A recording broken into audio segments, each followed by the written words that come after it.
All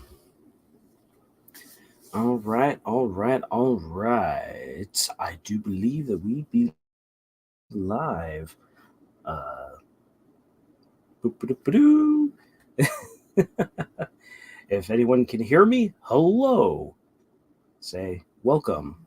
Welcome to the show right here. Oh man, it's so weird.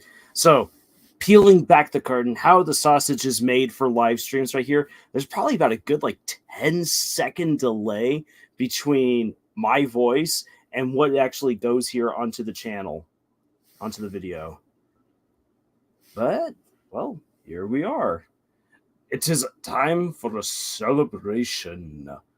Woohoo! All right, taking that little earpiece thing on out there so I can concentrate.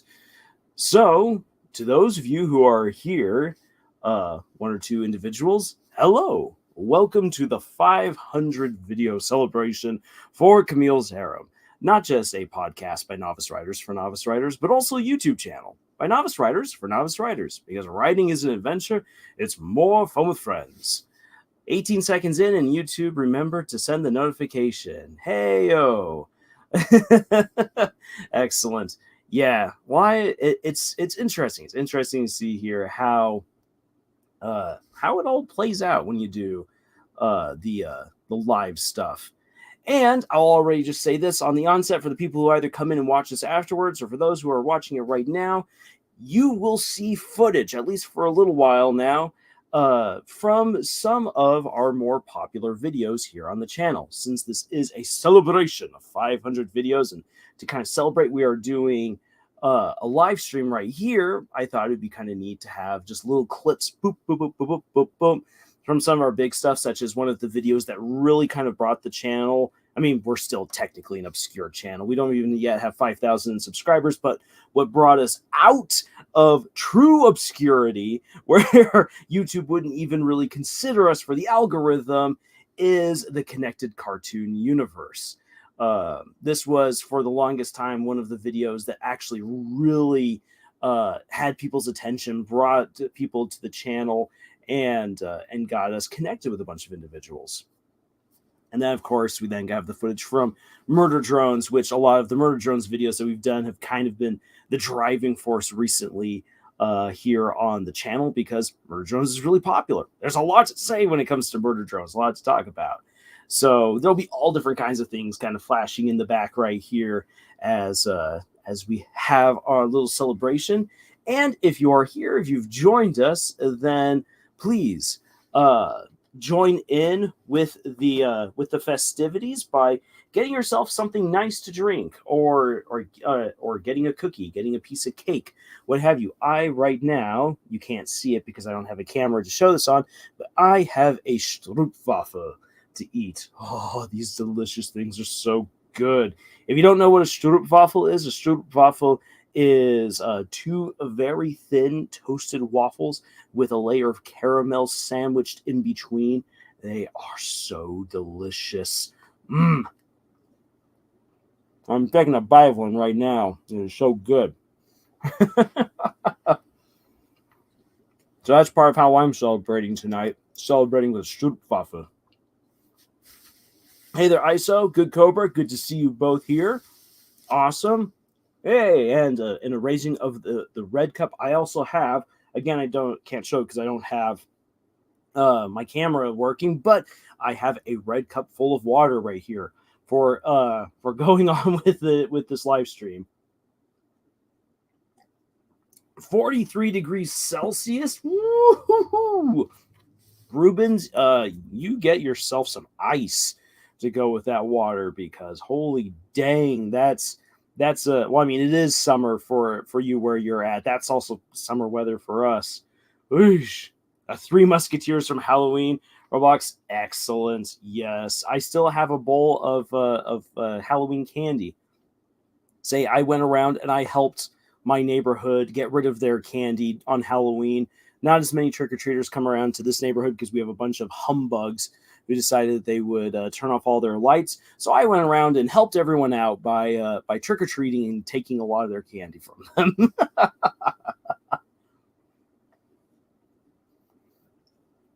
El Nino. Oh boy. No, we also got hit with some good rain.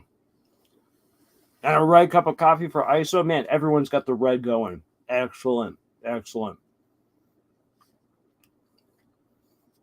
Now you guys got to do what you got to do to celebrate, to enjoy some good food. I had considered getting like a really nice tuxedo cake to eat right here, but for one thing, I couldn't exactly share it with you guys, and that would be a little bit selfish on my part. Also, I ran out of time today. So I was working on the scripts for two upcoming videos. Went and helped my sister out a bit with some car issues. Got to get things ready for dinner and taking care of the house because hey, we've got celebrate. We've got all new celebrations coming up with Thanksgiving and Christmas. It's time to get the house ready. 2 feet of snow. I am jealous of you, ISO. It almost never snows here in the desert. When it does snow, everyone loses their mind, and it is glorious.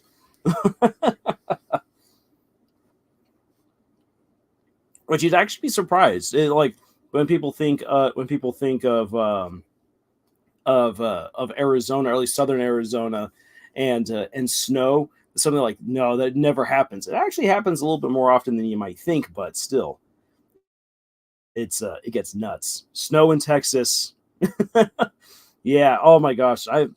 As a historian who's read some interesting stories from Texas, the snow in Texas, I would fear that.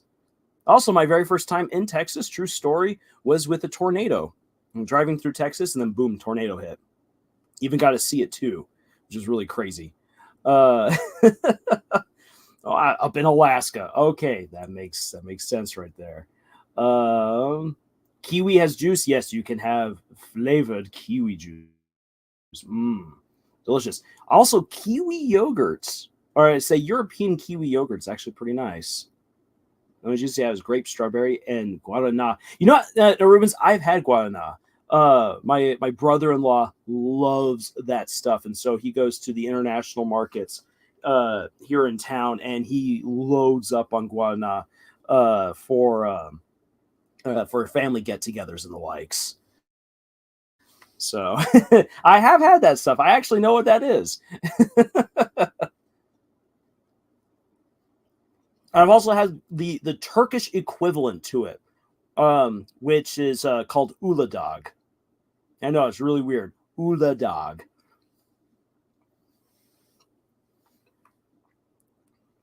Yeah, let's go. Guana. Antakia. Fortunately, I can't read that, Rubens. As people have recently been saying with some of my videos, they're all like, "Why are you mispronouncing everyone's names in Apothecary Diaries?" I'm like, I am sorry. When it comes to me in other languages, I am lucky that I'm able to speak German. So when I see other languages, I'm like, that's so cool. I wish I could read it. But thank you anyway, Rubens, for all of your comments. Fanta, oh, some delicious Fanta. Love it. Okay. So, well, let's after shooting the breeze a little bit, and I'm almost done here with my delicious Stroopwafel. Let's get going with some talking stuff. So, a couple of things. If you haven't yet seen it, we're going to be looking at the Brave Locomotive. I am not usually one to do reaction videos. I actually personally think that reaction videos get a little bit lazy at times, and I would prefer to watch something myself and already kind of form my own opinion before I start hearing other people talk about it. So I am not going to blame you whatsoever. If you haven't yet seen the Brave Locomotive, if you check out for like 7 minutes and watch it, because in about half an hour or so, I will actually put on the Brave Locomotive here and not so much do a reaction to it, but actually like do a breakdown of it, because this 7-minute video absolutely takes Disney to task. Disney wishes that they were this good. I mean, I've seen some people say, this is Disney. But as far as I know, this is actually an independent work right here. If it is Disney, then I will give Disney absolute 100% credit for doing something that I thought they couldn't do anymore, which is actually do a really, really excellent short story with gorgeous animation. So if you haven't yet seen the Brave Locomotive, I will be doing a breakdown of it. If you want to watch it without my commentary, totally fine to walk away from this right now for a little bit and watch that, because it is absolutely worth it. Which I know people normally don't say. You can walk away from my live stream to do that, but because that's something I want to do, and I want you guys to have the opportunity to see it without my voice getting in the way all the time and me clicking pause, you can at least enjoy it that way. But until then, for about half an hour, I want to take a moment to look back at what's been essentially a little bit more than 5 years, almost actually 6 years now, and 500 videos, and I mean, it might sound a little bit like a pat on my back, but actually kind of go down memory lane and just be like, this is what we've gone through. This is incredible. In many ways, it's almost kind of been like a little bit of a time capsule for things that were popular on the internet for a time, but also stories that I feel like shouldn't be forgotten. So like, for instance, one of the very first things that I started reviewing and analyzing from a writer's perspective into any sort of detail was Darling in the Franxx. And I think by now Darling in the Franxx is an anime that's kind of receded into the backs of people's memories. It was really hot stuff in the moment, but it's kind of vanished. A lot like how Heavenly Delusion, which is right now playing here on the screen, is an absolutely phenomenal story that I think really quickly receded into the background of people's memories. Also, and largely in part because Disney killed this story, absolutely killed it by shutting down all advertising to it, all notice of it. They were the ones who bought the streaming rights. They have the property rights to this anime outside of Japan, and they shut it down. And I will rant about that in a little bit, but let me first come back to Darling in the Franxx. Darling in the Franxx was a story that, like, if I look back at it with 2020 vision in hindsight, it wasn't as good as I was giving it praise for in the moment, but I will still contend that it was a really fun story. The romance that I spent a lot of time looking at and really analyzing, trying to see how good it was, I say it still holds up, especially because it is, I think, a really good example of taking relationships that are not okay and showing how those relationships can actually become something better. And as a writer, I really do like that. I like to be able to see relationships and individuals redeemed if such redemption is possible. And I like to see the effort that goes into it.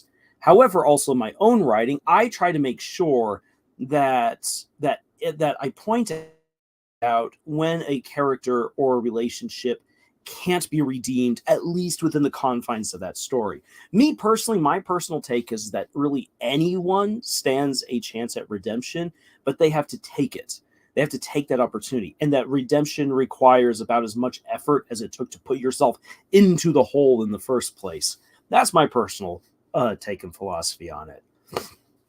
But again, coming back to Darling in the Franxx, I felt like Darling in the Franxx did an excellent job of showing how certain individuals are incompatible, where the romance was wrong, where it was toxic, and what were the things that could be done and were done to redeem various relationships and actually make them good. As a result, Darling in the Franxx was a very, in my opinion, very compelling, very fun and engaging show to get into. So I personally really liked it. Then from there, I did some videos alongside with Nathan about Ruby and Bunny Girl Senpai and Wakfu. And let me just say this, for the first time in years, I have another Wakfu video coming on out, because since I backed the production for Wakfu Season 4, I got early access to one of their specials for the season. Holy cow! I wish I agreed that I would not take any of the footage from this episode, because Ankama, the company that put it all together, was like, please do not take any illegal screenshots or recordings of this episode until it has been officially released and is available to the public at large, because we don't want to spoil anyone. And I am able now to do a review of it since it's been released in France. So I will be able to like talk about the contents of that particular video, but I won't be showing any of the footage from it. Any case, it's a little bit of a roundabout to get there. Holy cow!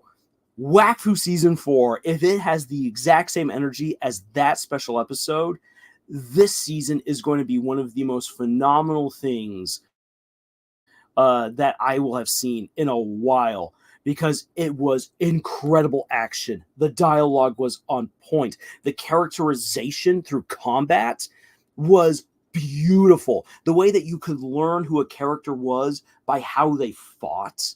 This is an idea that comes out of battle shonen when it's done really well, like Bleach, where where you understand who a character is because of their actions, not so much because of their words.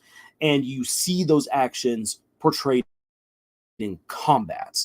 That is a style of characterization that is way harder than people realize. It absolutely is, because it's all about description, the movement, very little dialogue, and yet Wakfu nailed it with a couple of the characters and how they were able to bring in all of these different elements from the other 3 seasons and specials of their series to put it into this fight. It brought so many things together. It wrapped up so many loose threads that I didn't even know were actually loose threads.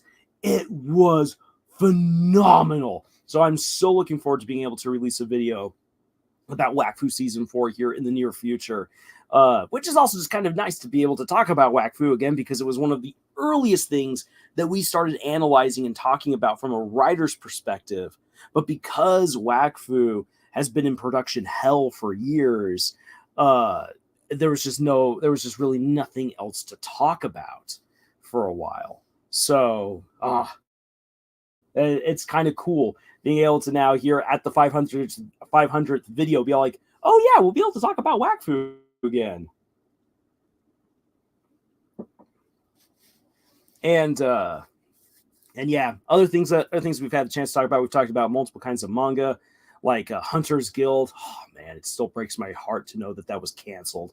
That manga could have been a game changer. I know there's a lot of people who say that about manga that got canceled, but really, if you haven't seen or you haven't read Hunter's Guild Red Hood from Shonen Jump, it's available. It's actually it's actually free on some of their websites. Though I'd highly recommend getting the hardcover manga if you can, because it is really fun to be able to see like a steampunk version of fairy tales that come together to just tell like a really interesting story about mystery. Who are these legendary hunters who basically go and hunt down rogue fairy tale monsters and the likes? It was really, really good. It's a shame that it isn't continuing. I hope that it could continue. That will depend a lot on legal rights back in Japan. So I don't have too much faith in that, but that was a really great story. And I will say this, for one of the things that I'll be reading to you guys later tonight, one of the stories that I've been working on would not exist if it were not for Hunter's Guild Red Hood. That was a manga that absolutely inspired me to take a break where I needed to, and also to take a chance where I needed to.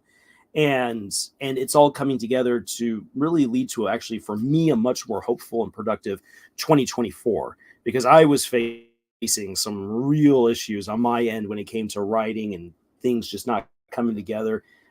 And that manga really helped set me up and really inspired me. So I was happy to review it. Since here from some talks right here. Ruben's Silva, I remember the first day my friend had shown me a manga in 5th grade. The guy went away and started reading. Try to guess how I knew the ending in 2 minutes. Probably because it really it telegraphed it. Would be my guess. There are definitely some manga that make it very clear where they're going really fast, and there's not much mystery there. Also, sometimes you come across a manga where you're like, this is actually like really cool, and then it kills its own premise like a few chapters in. I just recently came across that with one manga where I was just like, man, this is really good. And by chapter 6, it just tanked everything it had set up with its premise. I'm like, what's even the point? What's even the point? This is one of the things that people get, so many writers get wrong when it comes to using tropes. Tropes are a necessary part of every story. There is no story that doesn't have tropes. Tropes are the gears by which the machine, the greater machine of your story, moves forward. And so if you make your story all about 1 or 2 tropes, it's like saying, I'm going to build a clock using only 2 gears. Good luck, because it's probably not going to work. Or if you decide to just discard certain tropes, you're like, I threw this in here and I did a thing, and now I'm moving on with the story without actually utilizing that trope to its fullest. It's like putting gears into your clock. And then as your clock begins working, you start taking out gears and tossing them or jamming them where they shouldn't go. And then it just causes problems. That's the thing with tropes. Tropes are like gears. You need to make sure that you're using them correctly and that you're putting them in a good spot in order to make everything work out. Actually, because I read it from right to left instead of from left to right. Yeah. Or I should say, you have to read it from right to left when you're reading manga. Otherwise, you get yourself confused. Yeah, and I still, every now and then, even though I read quite a bit of manga, every now and then I still then suddenly read from left to right, and I'm like, wait a second, something's not computing. Why is this conversation going in reverse? So just getting used to the medium.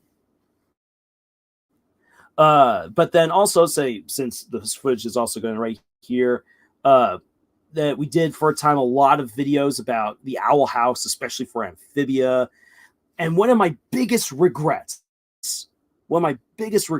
for this channel is that we didn't get started doing videos back in 2015 when we first got together. Before we were actually Camille's Harem, our group was just called the Storyboard. And as we were like, hey, let's actually make a podcast, right? Because podcasts were really hot at the time. We're like, what if we did a podcast documenting all of our adventures as writers? That would be super cool. Let's make that a thing. And as we started doing that and we evolved to become Camille's Harem, I saw what was happening on YouTube. I got the others in the group, from Camille to Nathan to Jed, really excited to watch Gravity Falls. And I wish that if I could go back in time and do one thing differently, amongst all the things I could do, I actually would go back to 2015 and be like, you know what? Not only are we doing a podcast, we're starting the YouTube channel now. And we're going to make videos about Gravity Falls, because being able to capture the feel of each episode from moment to moment would have been incredible. Because Gravity Falls is one of the few shows that really has such solid writing, solid character development, solid plot progression. It's not as tightly written and as well written as something like Avatar: The Last Airbender, but I will contend that Gravity Falls could give Avatar: The Last Airbender in certain episodes a run for its money. And that's just how good Gravity Falls is, and I think that would have been awesome had we been able to do that. So, Camille's Harem, we've been around for a while. We didn't get onto YouTube as early as we should have. And then for the footage that you see playing out on your screen right now, if you're watching this, Deltarune. That was then the next thing that really like kind of came on in, doing Deltarune videos. And I've got a new Deltarune theory coming up here pretty soon, because since this is a game that's still ongoing, it's being released chapter to chapter to chapter. There's there's just so much to dive into. Toby Fox is a storytelling genius, and I love how he capitalizes on the medium of video games, the video game media, to tell the story. It's not just a video game with a story to it. This is a story that can only be experienced by playing a video game. And I've even been kind of like working on what it would be like to write stories that play out like the video game. It doesn't work at all. They can still be really good stories. Like a book can communicate a story just as solidly and just as entertainingly as a video game, but a video game can communicate a story in a way that's way more like revelatory, because you're like, you can't skip ahead. It's coming for you and you're participating in it. The story doesn't happen unless you're participating. And that's what makes video game storytelling so amazing, so very different from just simply watching a story or reading a story. But at the same time, it then also has those limitations because it can never go into as much depth as a book, and nor can it be as succinct as a movie can be. So limitations to each medium. I absolutely love the idea I absolutely love the Gravity Falls finale. It was beautiful. Absolutely. Holy cow. The Gravity Falls finale is just incredible. If we never get more Gravity Falls, as sad as that would be, I can be happy with that because it's such a solid 2 seasons with a beautiful finale to it that leaves things open for you to chew on for years afterwards. You can come up with your own stories, your own speculations of what is going on. Just a lot of great stuff there. Undertale from Rubens. Undertale was a banger for real, still is. Absolutely. I'm really disappointed myself that I didn't get into Undertale as soon as I could have. But I'll be honest, a lot of the fans kind of put me off. I was like, yeesh, so I really want to get into this, because they were just so overboard and pushing some things I wasn't very comfortable with, as well as just like really being rude if you had a certain opinion on a certain character. I'm like, I don't need that toxicity in my life. And so I put off playing Undertale until Deltarune came out. And then I saw a video from MatPat about Deltarune. And I was like, wait, and then he said, this is the sequel to Undertale. I'm like, hold up. I don't want to ruin it. I guess I now have to play Undertale. Because Deltarune looked really good. I really wanted to play it. So I was like, okay, we're going to do Undertale. And I was like, holy cow, this game is gorgeous. It is so in depth. When I got to the end, when you then finally, at least in the pacifist run, when you fight Azrael, like I remember like when he came on out and he's like, it's me, your best friend. I just started crying. I was just like, I don't know why I'm crying. I haven't seen this monster before, but oh my gosh, like all the feels, the build up, the music, and then how everything comes together. Just wow. Toby Fox, what a guy. From Roblox, books would be more like a movie where there's an implied outcome. Huh. Yeah. Yeah, good. Let's see here. For myself, a new season of anything always brings a risk of ruining it. Absolutely. It's usually safe unless it's a Disney show. Yes. And since as I'm saying this, as I'm reading this and we're back to the Heavenly Delusion, oh my gosh, this ticks me off because I know what happened, why Disney killed this show. Because the manga is award winning. And Disney was looking to get into the manga and anime realm, and they weren't willing to put in the work and build something from the ground up. They just wanted to buy property, buy it up, get the best stuff that no one else had bought up yet. This is an award-winning manga that's going to be turned into an anime? Absolutely. Oh, and it has a trans character? We're all about that because we like those social brownie points. So they got it because one of the main characters is effectively trans, Kiriko. But the thing is this, is that in the story, there's no glorification of how this character became trans. It's actually really difficult for poor Kiriko, and the fact that Kiriko gets sexually assaulted later on.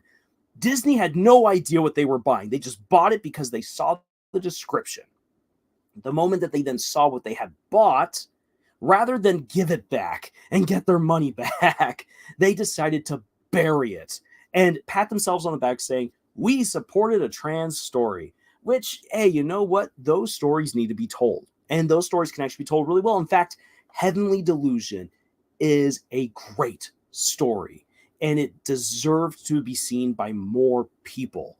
And the fact that it wasn't is honestly a crime. It's a crime that Disney committed, and they deserve all the ranting and hatred that comes their way for shutting down such a great story. And what's interesting is that a lot of people came around way later to Heavenly Delusion. The final video that I did on Heavenly Delusion, where I looked at the very intense scene in the last episode of the first season, which I'm just going to say, if you haven't seen it yet, if you haven't seen it yet, definitely brace yourself because it is rough. It's hardcore. Not as hardcore as something like Game of Thrones, but it's a very unpleasant episode in many ways. But it's a very powerful episode as well, and it's one that I felt really need to be discussed. And only as people began to discover Heavenly Delusion after the fact, after Disney had buried it, people started coming around and they wanted to have that conversation about what they had just seen. And so I was happy that I had made that video, even though it wasn't popular in the moment, but it was something that people did come around to later on. And it's been one of the most interactive videos that we've done here on the channel. From Roblox, the idea of Disney making an adaptation of an anime makes me hurt inside. Absolutely, because it's so hard to trust them with something, which is so weird because you have these amazing things done. For instance, like Amphibia, which is right now in front of me as I'm saying this. Amphibia was a great show. Gravity Falls was a great show. The Owl House is a great show. The Ghost of Molly McGee is a great show, and I feel like they're great shows despite Disney, not because Disney, and that's hard. Oh boy. Coming to some other things right here. Non-GMO trash. Hi, Lars. Congratulations on reaching 500 videos. I want to say it's really impressive how much your speaking on the videos has improved over the years. It's gotten so much nicer and smoother. Thank you. Thank you for that. And I will say this. One of the things that I've had to overcome, and you can still hear this in my voice if you're paying attention, is that I do have a stuttering problem. And I was so nervous about my stutter that a lot of the earlier scripts that I did, a lot of the readings I would do or off the cuff things I did were way more calculated and just clunky because of my fear of just getting stuck, or I'm like, I can't, because that's just what happens when you stutter. You get stuck on a word, or you get stuck on an idea, and you just can't move forward. And so over time, just working on it, video after video, finding more confidence in myself allowed me to really push through that challenge, because the stutter isn't going away. It's just a part of who I am, but you can learn to deal with it. You can overcome it as to the best of your ability. I'm Omega. Do you want any recommendations for animated web series?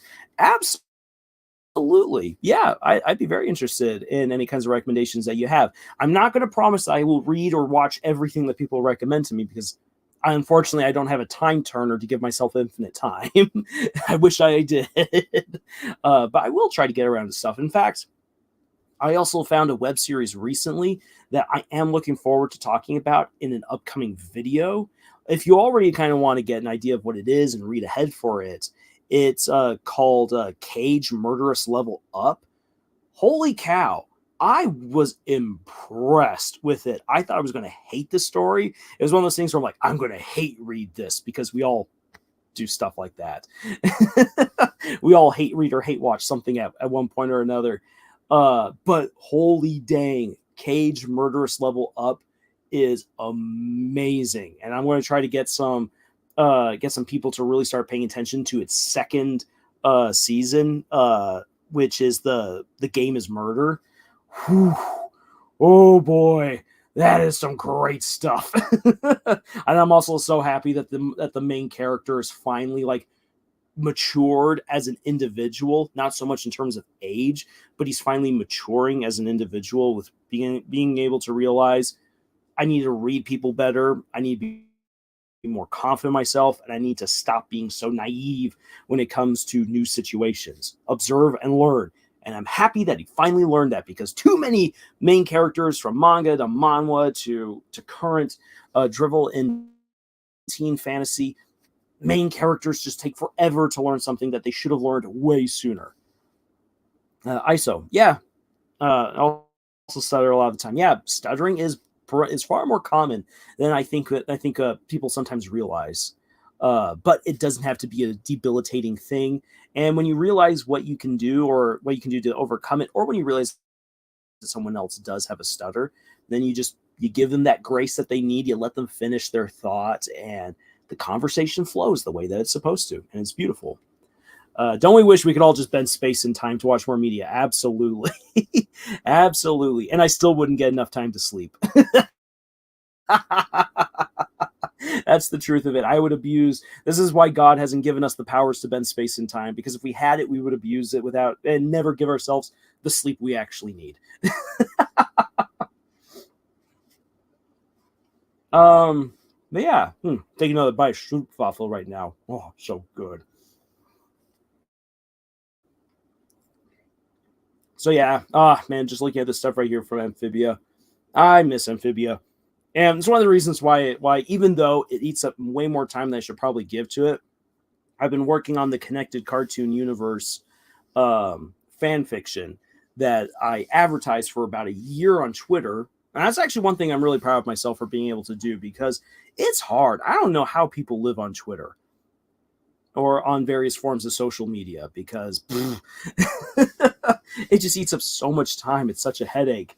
But to do a year-long campaign on Twitter to drum up excitement for the connected cartoon universe, for the merging of Amphibia, the Owl House, and Gravity Falls. Even though Disney will probably never do themselves, I don't think they'll ever give Matt Brawley permission to do that, even though he's been lobbying for it. At least the fans can step in and do their own thing, which is what I've been doing. What flavor is this Stroopwafel? Just simple old caramel. I have had chocolate ones, but the chocolate Stroopwafel I feel are a little bit more mouth drying than the caramel kind. Let's see here from I'm Omega. I know I recommended this before, but there's a series called No Evil. Is based off of an indigenous myths in early American literature, and it's about anthropomorphic spirits who have to deal. Probably a little bit more. I just can't read what else was all there. Okay, who have to deal. So there's a little bit more of that coming on in. Now, that actually sounds pretty cool. And that might be something that I'd even recommend to Camille, because Camille has really been trying to get into like other variations of fantasy that don't just rely on the typical Western European style of fantasy, but looking at like Middle Eastern, East Asian, indigenous, all of that. So they have to deal with. This is about anthropomorphic spirits who have to deal with 4 ancient artifacts, as well as issues in the late 1800s. That sounds awesome. I'm definitely going to have to try to remember that, especially, again, to recommend for Camille, because that's definitely up her alley. So, so let's see here. I think about half an hour has passed since I said, for those of you who came in at the beginning, and I probably should have been reiterating this for some of the newer people who hopped on, we're going to be looking at the Brave Locomotive. And if you want to see it without my commentary, without me hitting pause, to watch it on your own. It's only about 7 minutes long. The series is on the channel Betsy Lee. No Evil, if you want it, according to I'm Omega, if you want to read it or want to see it. All right, awesome. Let me give a little bit of preamble for the Brave Locomotive before I pull it up here and we start having a chat. So if you've been seeing any of the more recent videos here on the channel where I've been talking about the amazing digital circus for murder drones, did a video earlier this year about the need for indie animation, looking at Tales of Zale, Hell of a Boss, Has Been Hotel, so many others, and especially seeing GlitchX just really try to promote a whole lot of other channels and stories, which I just think is absolutely great. that we really do need these stories, and especially for indie animation, because animation is incredible. It's an absolutely incredible form of communicating a story. It's so expressive, it's so lively, and 2D animation has almost like this magic to it where it prompts you to completely suspend your disbelief for what it is that you're about to watch. CGI can't do that as well. Live action, certainly not. Certainly not. 2D animation just has this mythical quality to it that's really hard to like put into good words, unfortunately. And I think it's also for that reason that there's a lot of people who just see it as very childish, even though 2D animation has actually been very adult since its inception. Some of the earliest cartoons ever made were made for adult audiences, not for kids. But it and artists and animators have wanted to appeal to middle grade, to young adult, and to older adult audiences for decades. But there's just this weird misperception that has been pushed by so many people that animation is for kids and only for kids. And so as a result, all animations should be childish, low grade, and the story shouldn't be good. And because of that particular misperception, that particular idea, unfortunately, we've gotten quite a bit of drivel in the past. And yet there are those animators who do come around who are like, no, I will tell a way more engaging, way more intense story with 2D animation than what you're expecting. Gravity Falls being a great example. Over the Garden Wall, an absolutely amazing example. Even going on into stuff like oh crud, this is one of the things you always fear when your mind suddenly goes blank on a live stream. Um, oh frick. Well, this happens where you're suddenly like, I know what I want to talk about. Regular show. There we go. I had to bash my brain a little bit for that. But yeah, regular show, Gravity Falls, Over the Garden Wall, moving on to stuff like Amphibia, Hilda on Netflix. Amazing stories. And you know what? Despite as much grief as the brony community has deservedly gotten for their antics, the My Little Pony television series was actually really good. It spoke to a lot of adults in many cases. This is one of the reasons why the brony community even came into existence in the first place. It was because there were a lot of adults who found themselves really identifying with the show and its characters and enjoying it. It's just really unfortunate that a lot of really, really creepy people took it over. Mm. A little bit of tea to keep the throat going. So yeah, animation is absolutely something that should not be lost. Disney were basically the gatekeepers of great animation because of the stuff that Walt Disney did, and even more so than Warner Brothers, because Warner Brothers and Hanna-Barbera had so many amazing shows, but they very rarely worked to evolve their artistic style until the late 90s, whereas Disney had always been growing and innovating, which is why Disney was seen as the paragon of 2D animation, which is then why when Disney decided to move away from 2D animation, it felt like the death knell saying, okay, everyone, it's time to move on from this stuff. Which is why then when you see stuff such as Lackadaisy, it's just so incredible to have it, because it's like, yes, 2D animation can be used to tell a more mature story and in a great way. And as we get to have a look at the Brave Locomotive, I enjoy it not just because it's a fun story, as you guys are going to see, but because it's just such good animation. And you can see where some of the CGI comes on in, where the computer program helped to make some of the shots work out really well. And I understand that because CGI can be used to help elevate your quality of work. Look at something like Klaus. Hand drawn and CGI was used to make it pop. So that way there was an even greater sense of depth to the story, and it just has such a beautiful, unique look and feel to it. And you'll see that also kind of here in the Brave Locomotive.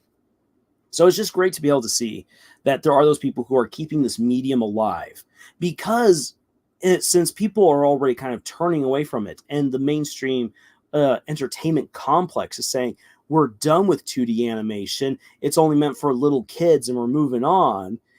As I said, it seems almost like it's a death knell, which is sad, because then that means that 2D animation only then really had 100 years of life to it. And that's really sad if you think about it, an amazing, impactful, powerful medium to only be given 100 years worth of life. No, thank you. We got to let this thing run for as long as mankind, as humankind, can be there to enjoy this kind of stuff. So that's why I'm taking the time to highlight this video here on our 500 video celebration. But quickly, some things right here. So from Ruben's, relatable. Only time this doesn't happen is when I'm doing presentations in school, because if I freak up, well, I freak up, I guess. Yeah, when the brain just goes blank. For Roblox, LOL Disney being outdone by indie animators. I don't mean to disrespect the indie animators. No, absolutely not. In fact, it's more of an indictment on Disney's part, because indie animators have so little in ways of resources and time, and yet they can deliver. Which then, when you look at the lazy stuff that sometimes comes out of Disney, you're like, how? Why? Where did you guys screw up so bad? So yeah, it really does mean something when you can see the indie animators outdo a corporation which should have way more access to time, resources, and personnel to make a good product. So it is more of an indictment on Disney and other companies than it says anything about the indie animators. For myself, I was planning on making my own animated show. Liam Vickers inspired me, and Glitch X gave me the motivation. I just need to learn how to draw. Yeah, and you know what? If you've got an idea that you really want to work on, like, one of the things that I would say is that if you want to drum up support for like your story and whatnot, like as you have a story in your mind that you're like, I would love to animate this, but I'm also learning how to draw. Make it a point to actually document that, like through social media, whether that be on like Instagram, Twitter, Tumblr, on YouTube, wherever, that on a certain platform or on multiple platforms, you show your progress and you talk about your story. You're like, here's this character, and now I'm going to like draw this character. I'm going to show stuff about this character. Blah blah blah blah blah. Like you get people invested in the characters and the story that you are making as you're learning to draw. It will give you a chance to connect with other people, and as you make connections, you will find people who can animate. You will find people who can help you improve your own style. And that is so helpful. As a writer, some of the best things that have happened to me as a writer, and I'll just talk about me as a writer because I'm not an animator. Some of the best things I've gotten to experience as a writer is when I've brought in other people onto some of my projects and gotten their feedback, because they have helped me absolutely to become a better storyteller and a better writer overall. So definitely share it. So share out your story and your character ideas as you're learning to draw. Drum up excitement for yourself, from other people, learn from other people, get their support, and you might be able to make this happen. And if you can, that would be amazing. From Roblox, I was surprised to hear that Laxadaisy raised over $2 million. I'm actually not surprised, because it did so well. And funny story, so I backed it, but because of an issue with the program, with the site and me backing it, they didn't get my money, and I couldn't get any of the prizes for it. And it was so annoying, because I was like, no, I backed Lackadaisy because it's such a great show and I wanted to be part of that. I have been part of multiple backings for things that have now become shows, such as the Critical Role animated series, Whack Fu season 4, and I love being a part of that, just being able to support animation. And I am there for lackadaisy. They just didn't get my money because of technical difficulties. From Hafiz, congratulations on the 500th video. Thank you so much. It's been great. It's been great getting here, being here, and I'm happy for all of you who are here for this with me. So, all that being said, let us move on to talking about the Brave Locomotive. I've kind of put this off long enough. I'm going to pause the Grunkle stand and bring up here. Whoop. So I am going to play this. I'm going to play this, and I'm going to interject my voice on into the Blue Locomotive, gush over the animation quality, but also talk about how the story is told right here, how this different medium can communicate something, and what writers can actually learn from this, because that's something that I think for a lot of other people who talk about writing on their channels, they don't do this kind of stuff because they want to get into the nuts and bolts of writing a story. But to be quite frank, that changes from story to story, and everyone can go over the general rules of writing within a few videos, and that's about it. So instead, it's a whole lot more, I think, that we can learn by looking at other stories and breaking them down and learning from them. So let us go right here. I'm going to digest a wee bit. So Tom Hambleton, fantastic guy, featuring the Dollies. So here we go with a train riding off.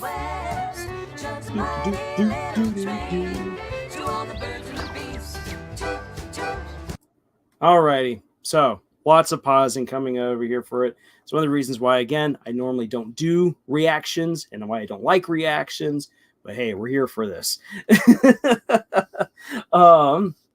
So already right here, I like this animation style right here. Yes, when you stop it, you can clearly see that the bunnies have been interposed here onto the painted background. The fish has likewise been kind of put on top of the water. But really, who cares? Look at just how bubbly and beautiful this is right here. Here's another thing. Music. One of the things that I love about a good song is that a good song already packs in great information with a few words. In the mountains way out west, we have our setting. And in fact, there's actually going to be some history, some actual history involved in this right here. And I'm also going to get into what I think might have been a hidden message in the story. So just know this, that with the music, we're already getting some information about the setting, information about the time, which is going to set up some themes, some hidden themes within the video. So being able to communicate information quickly and succinctly and the right kind of stuff that you need to get. Understanding good song lyrics actually can help you to become a better writer. I'm not that really good with music. I love music. I'm not a great lyrics writer, which is probably why I'm so prone to writing long novels. But anyway, let's continue on with the train ride.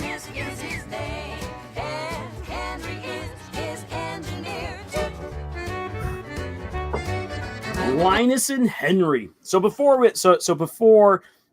Linus and Henry start making a riff on Dumbo right here, I just want to ask you guys here in the chat, have any of you ever read the book Mike Mulligan and His Steam Shovel? Mike Mulligan and His Steam Shovel. This is an old children's book, I believe, from the 80s. And I would love to know if the creators for this right here have read it, because there are a lot of story beats and even some scenes that look right out of Mike Mulligan and His Steam Shovel. And I loved reading that book as a kid. Roblox, love the music, absolutely. I play the guitar, so that's going to be how I write music for my series. Awesome. Yeah, if you write music for your own series, go ahead and do it. And real quick, have I heard of Abby Emmons? No, I have not. All right. So here we go. Oh, steep grade.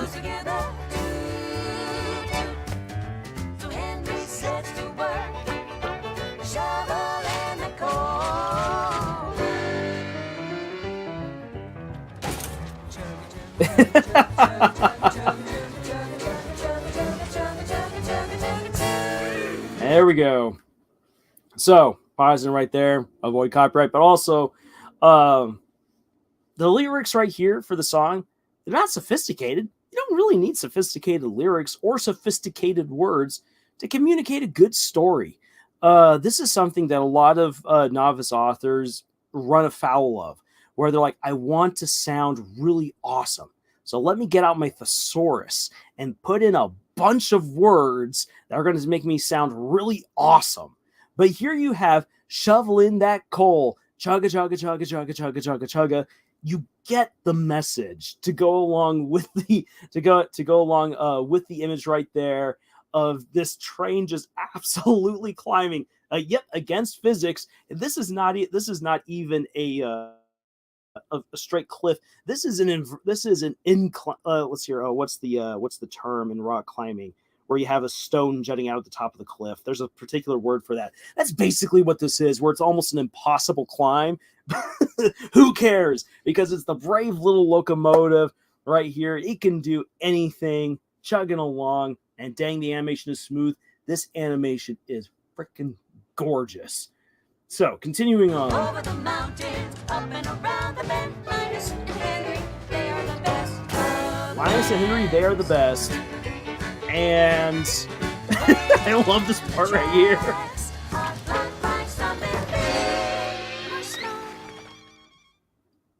So, stopping for the turtle. Pay attention to that turtle. He's going to show up later on right here. And please don't actually try this out in real life. I know you guys are all really smart. None of you are going to stop out in front of a train and hope that that train is going to stop instantly like this, because that's not the way physics works either.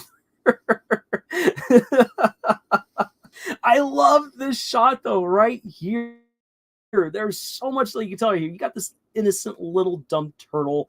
You've got Linus, who is the hero of this story, since it's the Brave Locomotive, who stopped just in time to prevent the demise of this poor little turtle. And just look at this guy. He's got work to do, but he's not letting this tick him off in any kind of way. Then you got Henry, his engineer, who's again just the friendly guy who's there working together with Linus to get things done. So much is communicated about their personality that doesn't even have to be told to you. I don't have to say any of this stuff. I'm just legally obligated to. I will do it just because you told me to. Please don't. You're not Hancock. You're not going to be able to stop it with your body. All right, continuing on.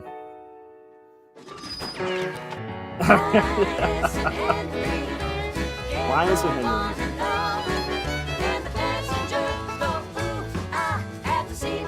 All right. I'm going to quickly pause right here. I'm going to see if I can come back. And, okay, it's not quite the close-up that I wanted. See if I can get the close-up right here. But again, animation has its ability to tell you a lot about individuals really fast. Live action stuff can do the same as well. That's what visual media is really good at, communicating a lot of stuff without any words. And what I love is how you can tell so much about like the guy with the weird eyes and the banjo. Right on over to the right, you've got what seems to be like a banker with his top hat, bit of a frazzled ginger right here, and then a well-endowed lady. And it's cozy. These are friendly-looking characters. So this is a friendly train. It's a happy train that just goes along with all of that. I'm suddenly transported from Hafiz. I'm suddenly transported to the 1950s. So nostalgic. Yes. Holy cow. This feels like a short that would have been shown right before watching Dumbo or something like that. Man, I will stop the entire train with my bare hands. Oh, please. All right, here we go. The beautiful scenes of the Wild West. Okay, so I'm stopping this right here because, like I said, there actually is a hidden message in this story, and it's conveyed through the stuff that's happening in the background. I'm stopping this right here so that way when you see this right here, when we look at Colin Navel, I'm not even going to speculate on this right here. So we've got the people who've been dropped off here out in the middle of nowhere. This is very reminiscent of the late 1800s. American trains going out into the middle of nowhere, dropping off people in their fancy clothes, and they're either there for special events or they're there to start new lives, what have you. You're going to see this particular scene play out in the background later on. And this is actually where I think one of the hidden messages within the Brave Locomotive is to be found. So that's why I'm stopping it right here. Be all like, pay attention to this, because this could actually be this is important for later on. And we got the little happy couple throwing out their flowers. Physics! Chug it, going on in. And then boom. All right. I love how this looks. I mean, immediately, this is communicated to you that you have either the villain or an antagonist. And for one thing, it is actually really important to understand that not all antagonists are necessarily villains.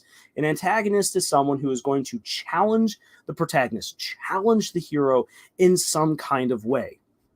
And this is immediately communicated through his incredibly big smile right here, the sharpness to how he is drawn, the wide shoulders that are twisted off to the side as he looks through his monocle. Like everything about, as he's smoking from his cigarette right here, all of this communicates antagonist, if not outright villain. Oh, this is so good. And I mean, I don't want to riff on the upcoming movie Wish already, because I want to be able to watch it for myself. But the movie Wish, to me, was billed when I first saw an advertisement for Wish. They said, this movie has the best Disney villain ever written. I was like, that's a big hurdle right there. Have you guys seen Maleficent? Have you seen The Horned King, for crying out loud? If you're going to tell me that you've got the best villain ever, he better be the best villain ever. And watching the music video that they released of King Magnifico from Wish, sure, it's a catchy song, but there was nothing about him that was immediately communicating to me villainy. Whereas with this guy right here, he hasn't even opened his mouth yet, and yet you already are all like, oh boy, yeah, this guy cannot be good news. Let's hear from myself. I don't know why, but the desert always gives me a sense of nostalgia. I love Red Dead Redemption because of that, and I love this image. Absolutely. Red Dead Redemption is a great story right there. And fun fact, when I was teaching, I actually used Red Dead Redemption to help teach the history of the American West to my students. My physics master's going crazy. Absolutely. Wait, this is a plot? Yes, there's actually a plot. And he looks, and here we got the British Prime Minister, the pompous manner that he holds himself in. Yeah. You get so much from this right here. This again is why visual media is so good. And the shot leading up to this moment was just beautiful as well. Transitioning us away from the heroes to the villain. Hey, welcome, Devin. Yeah, unfortunately, you did miss something, because we're right now in the middle of breaking down the Brave Locomotive. But great that we can have you here with us. So thank you for joining. Let us continue. Listen, my boy, and I will tell you about my new venture. The smaller trains must now give way to something of stature. Behold, I give you now the future. The future. Ooh, let me wait till we get to see the guy's face right here. Presenting. Okay, so stopping it right there. This is where one of the big messages, I believe, in the story comes in. Here we now have the future. The future has come. We have our heroes, Linus, the steam engine, and Henry, the engineer. Boom, they've come back on in. We got the big guy who is presented to us as the antagonist. And here we have this big, powerful new locomotive. And the future is here. LOL, he's a greedy capitalist. Yep, we got our greedy capitalist right here. Here's the thing. You can't stop the future from happening.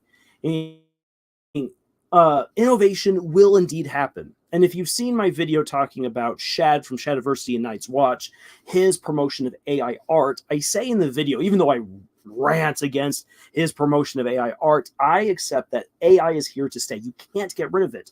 And the people who are creating AI will push it forward no matter what. And companies looking to make a profit will use AI to substitute humans wherever possible.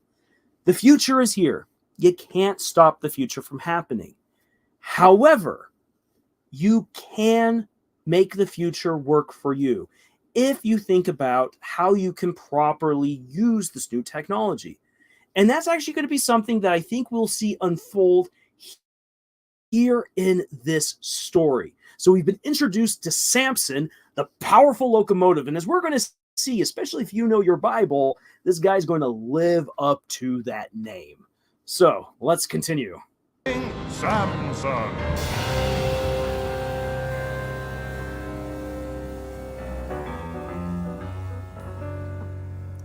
The contracts. Fate is signed away because Samson's here to stay. So again, the future is here. You can't stop it. And you either get along on that train to the future, or like Linus, you're going to be left behind. Unless, of course, you can make that future and its technology work for you. And that's going to be one of the biggest things that any of us creatives are going to have to grapple with in the future. So there's a bit of a message right here. But again, like in terms of storytelling, this is really good. Because we are introduced to our heroes, we get to understand our heroes, we get to know them in just a brief amount of time. You know that Linus and Henry are great guys. You know that Linus is a hero, and that this is the beautiful, great outdoors, the West. We've now been introduced to our antagonist, and we've been introduced to the problem. And immediately the problem has consequences on our heroes that they must grapple with. Too many stories these days allow for the heroes to address a problem without suffering any consequences. And I actually want you to pay attention the next time if you are into watching stuff like CW shows. Actually pay attention.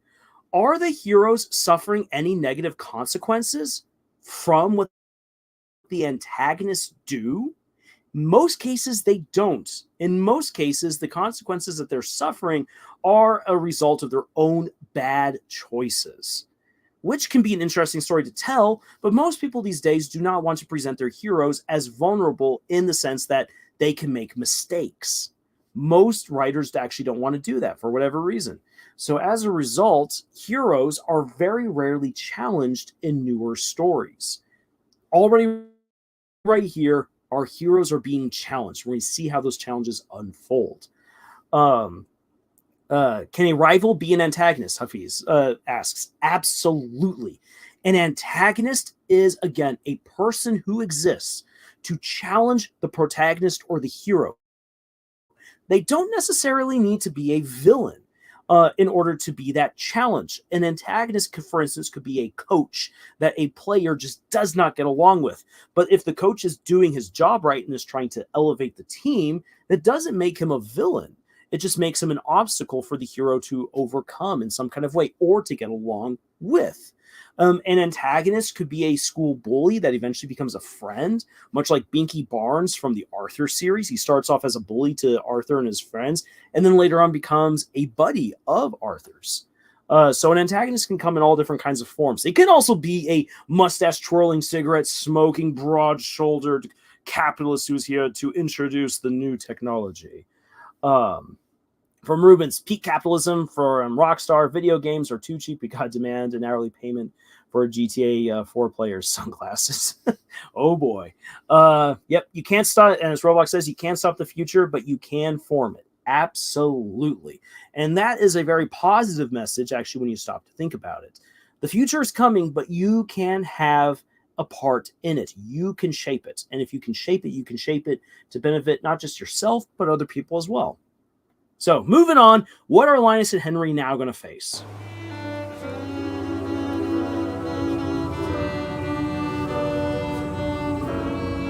Ah, love it right here. That is a shot right out of Disney. That creepy, this creepy train. Keep an eye on that creepy green-eyed train. He's coming back. But this is something right out of the Song of the South. This almost feels like a dig again at Disney right here, because if you've been, for instance, to Splash Mountain, whether that be at Disneyland, Disney World, or Disneyland Japan, this right here looks like Splash Mountain. It looks like the Song of the South, maybe a little bit more drudgery and dark, but this is old school Disney right here. Disney would not have the gall or the guts to present something this dark to their audience. And that's a little bit sad right there, because people can take it. This is something that once you've watched all of this, you could plop this in front of a child and the child is not going to be scared of trains or of the dark because of watching this. It's okay to put dark elements into a story. It's not going to adversely affect the child.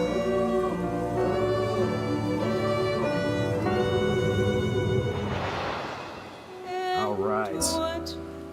Okay. So this right here, I asked earlier, had anyone seen or read the book? Anyone read the book, Mike Mulligan and his Steam Shovel? That is a shot right out of Mike Mulligan and his Steam Shovel, and it gives me goosebumps to look at, because it's a children's book, and that moment in the children's book is awful.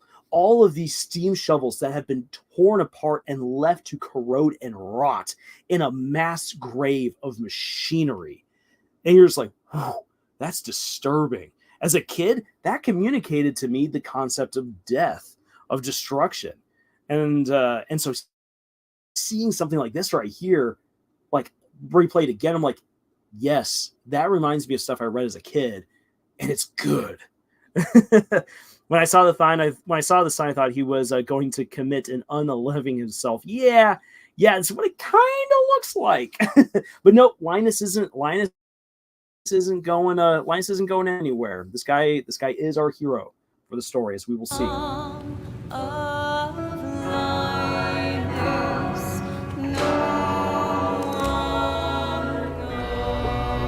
Awesome. I love the gunman too. And then here we have Henry with his wife. You can tell they've got this nice little home right here. And I like this shot. I really do like this right here, because this goes to show that Henry isn't just some company crony who does whatever the boss says. He's someone who has a relationship with that train, with Linus. And it hurts him to see what has become of the company, what's become of his friend. And what I especially like, because this communicates a sense of hope. Because when you look at it right here, it's all dark, it's raining, the music is sad. So of course we understand that things are awful right now for the heroes. But what do we see? We see that in his home, there is a light. And who is there? We have this beautiful woman who is his wife, who, even though it's sad, she's smiling. You can tell from the way that she's been drawn, she's still concerned. But by showing this character, by showing another character who we don't really learn much about, but you see her, you see the representation of light, it communicates already to you that there is a sense of hope. This is the power of visual storytelling. And it's something that, as writers, when you're all like, how do I communicate that? You communicate that through brief descriptions of some of the stuff that either characters are feeling or that characters are seeing or experiencing. You can put that into your story as well. Like if I were to write this out, I'd be like, as Henry was back at the company home, wringing his hat, wondering what was happening to Linus. He was out in the rain. If he wouldn't be under a covering, it would mean that he would begin to rust soon. Poor Linus, what's going to happen to him? Tears welled up in Henry's eyes. Yet through the light of the lantern filling the room, flooding in through his eyelids, he could see motion. Comforting hands grabbed him, brought him into a comforting grip, or however I want to say. I'm using comforting too much. His wife embraces him and said, and then you could have her say something like, "It will be all right in the end." A simple infusion of hope can be written into a story. You can put it into the prose or into the conversation. And so it is possible to still communicate these kinds of observations into your story. You just have to kind of take your time a little bit, think about what the scene is. What do you want to communicate through it? And that's actually something that a lot of the best authors do. They take some time to help describe how the setting helps set the mood or gives you an indication about what might happen in the story. Upturned eyebrows do so much in expressing concern. Absolutely. The picture in the back looks like a military personnel, possibly his father. Yeah, possibly so. On my mother's side of the family, actually, there's a long line of train engineers and railroad workers. And I've seen those pictures. And that's actually something very similar with men in uniform. Train companies back in the day were very proud of their services, and they would dress almost militarily to display their pride in their profession. So continuing on right here. Oh, the soft smile. So again, some hope. But now, things are about to change. Boom!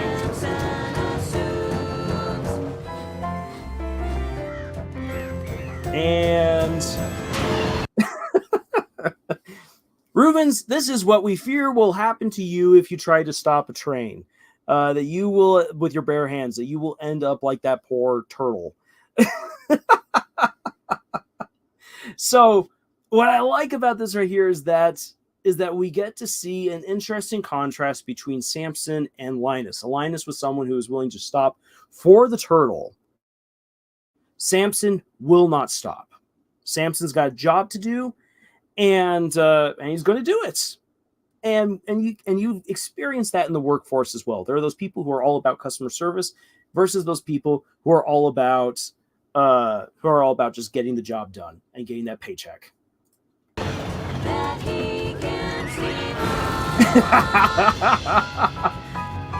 So Samson just crashes right on through. And yeah. Also, interesting thing. Remember that Linus? No, the turtle. Yeah. Remember this. That Linus, when he went around, he actually went into the gorge. Linus moved with the land. Here, the land is being changed to accommodate the new technology, to accommodate Samson. So the Wild West is now being yoked, is being tamed, is being transformed by the advent of technology. And again, if you know your history of the American West, absolutely this is what happened. And we're going to see how this continues to change things. Thomas and Friends train figure. Yeah.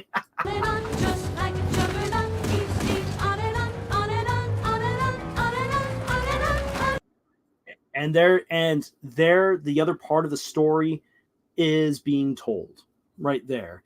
The future is here. You can't stop it. The beauty of the West disappears with the advent of new technology. And it doesn't necessarily mean that it's all over a bad thing. This is business. This is livelihoods, homes for people, steady business. All of that is good stuff, but it does come at a cost. And it's just something, again, to understand. Again, Shad, I wish that you would understand this about AI art. Here we go.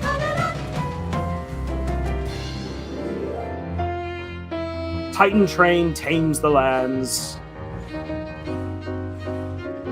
And our poor Linus being worked like an animal as the actual animals flee the land.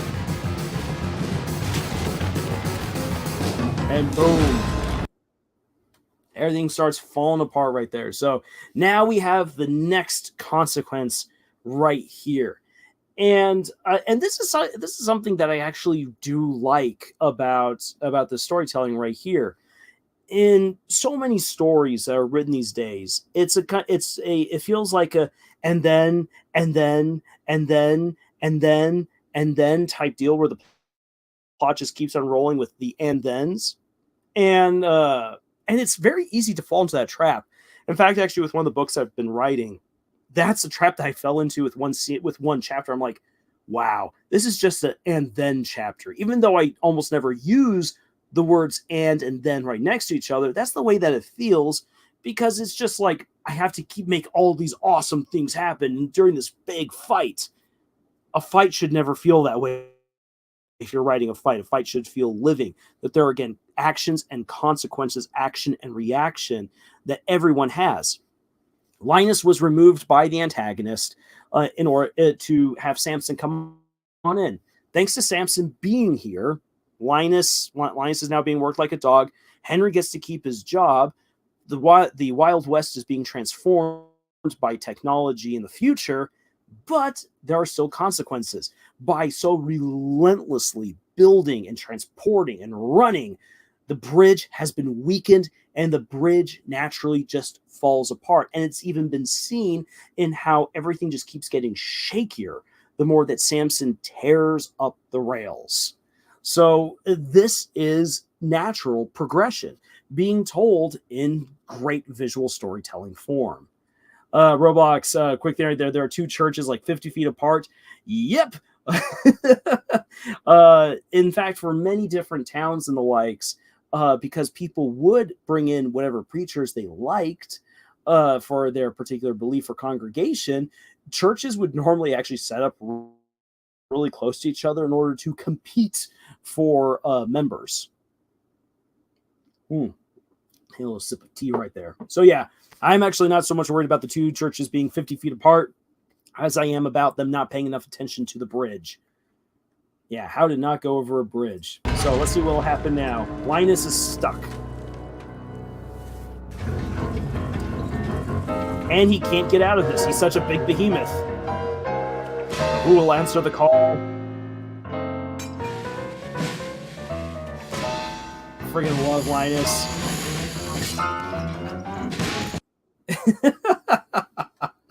I'm pausing right there, real quick. Like I said, creepy eye train would come back into play, as we're about to see right here. But again, Linus, this has already been determined ahead of time that he is the kind of person who will stop what he's doing in order to help other people out, like even helping a simple, stupid turtle. So characterization has been established, and that same characterization is being followed through on. Too many stories just want the hero to come on in and just be all like, I am the hero. I've given them a horrible personality so that way they can be edgy or complicated or relatable. But then I'm going to have them do good things because, again, they're the hero. But you never establish that they actually did good things. You established just that they have an awful personality and that they're the MC. It doesn't work that way. So you need to establish ahead of time that a character is capable of doing good and does that good, and then follow up with it later on. The bug-eye train. He's just a little guy. I am the Senate. Oh, yes. He's more than that, as we're about to see. Yeesh. So creepy. Here he comes. All right, pay attention to that right there.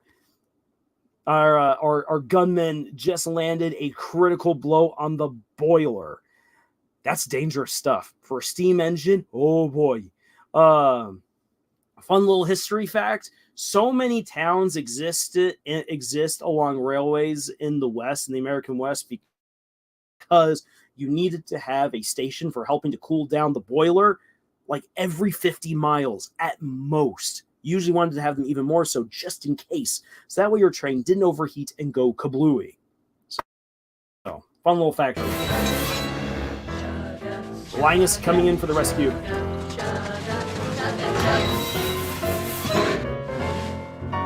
Uh-oh. Linus helped save the day, but... Oh.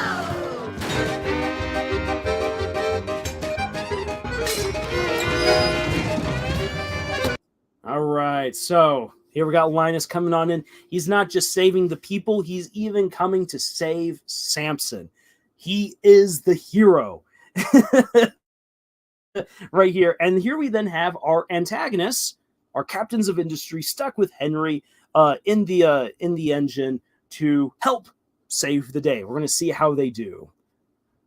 The story takes place in the 1800s, so the physics are different. Yes, the 1800s dealt with very different physics than we deal with today. It's amazing what happens. Here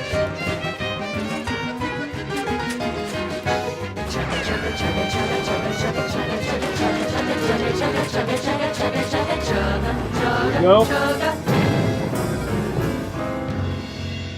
Boom.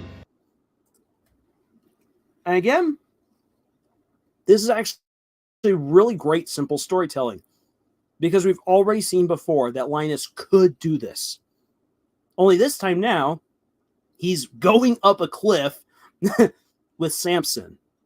And it shows his, and again, I'm just keep going back to the fact that it just shows that he is indeed the hero. And that's what we need. That's what the story needs. And it makes his sacrifice right there kind of beautiful, because it's not like he couldn't do it, but he did manage to make it. And it's so sad that he died after he did something that we didn't think he could do. No, we knew that Linus could make that climb, but he did it carrying an antagonist with him. He did it saving someone else. And that's what makes his sacrifice so spectacular. And that's, again, something that I don't think enough storytellers give real thought to. And I will say this, like, I'm really breaking this down right here. Just know this. As a storyteller, you don't have to have all of this figured out from the get-go. In fact, I would even argue that you shouldn't. Allow yourself to discover your characters, discover their heroism, their friendliness, their humor, their villainy, their conniving ways, whatever it be. Allow yourself to discover that as you write them. And then as you discover more about them and you go back to edit your story, then pay attention on editing various scenes to exemplify the qualities of those characters. And it will really come through beautifully. When people say Isaac Newton invented gravity, bro, why am I falling? SpaceX rocket, be like, yep. So yeah, there we go. So let's see now what happens after Linus is blown up. We got Henry. He managed to survive. But there's Linus.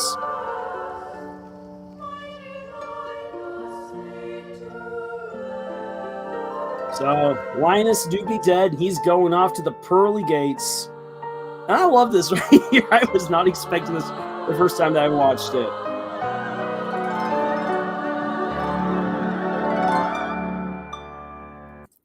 Now, would you look at that? Right there. So the turtle survived. Aww. It's so good. And there we have the daughter of our captain of industry there in the background. There he is. There she is. So the daughter has grown. Daughter's now become an engineer to help out. There's our loving wife. And here we even have some of the people who were there in the back. We got the guy with the weird eyes playing the banjo, working with our ginger. And then we even have the older lady in the back helping out as well. What have they done? The Brave Locomotive saves hundreds. Engine Linus commended for courageous act of heroism, and he has been restored. Thanks to Von Capital Railroad, they have decided to rebuild. They've decided to rebuild him and let him have a new lease on life.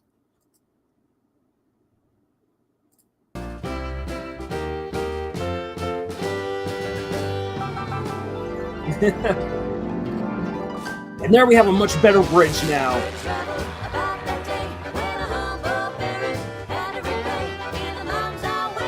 And Linus is back. So let me pull this back just a wee bit. So here we have the old people who helped on out. We now have the next generation. They're enjoying a train ride through the West with Linus rather than just simply cutting through the land. Two different options exist. And in the future, art and storytelling will have multiple different options, just like there are now, but there will be even more options for what we can enjoy and for what we can do. And so I like this. I like that representation right here in this shot.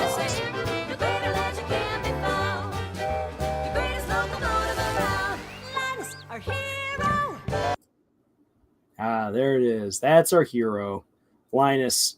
And if you notice, there's the there at the front of the train is the turtle. He's no longer getting run over. He's just catching a ride.